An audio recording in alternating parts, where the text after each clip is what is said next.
Tagad man jāstrādā ir, es vairs nevaru runāt. Var pastāstīt, kas šajā reizē ir mazliet savādāk nekā iepriekšējām mājām būvējot? Šajā reizē nedaudz savādāk ir tas, ka ir, kā lai pasaka, kad ir smilšu segums.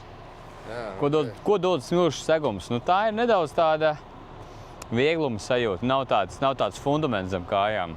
Un viegli tā streps tā viegli ieslīd.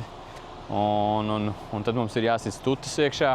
Šitādas te, jo mēs nevaram uzlikt atsaites. Tāda viegluma sajūta. Izaicinājumi kaut kādi bija savādāk, lielāki nekā iepriekšējās reizēs. Jā, izaicinājums ir tāds, skaties, objektam tātad ir 4 malas, kuras mums vajadzētu izmantot, redz tādā veidā saliekot paneļus. Bet šī visā gandrīz vienā malā mums ir dārgā zeme, un šeit stāv savukārt tehnika.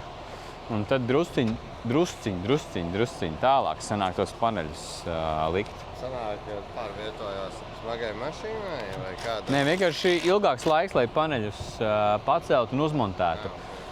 Tas nav daudz, bet tas viss dienas beigās sasummējās. Tas ir nedaudz izaicinājums. Tomēr ir forši objekts, visur ir vienāds līdzens un mēs varam visu izmantot. Jā.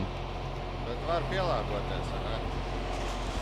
Ja mēs šodien pabeigsim līdz 5, tad mēs esam pielāgojušies.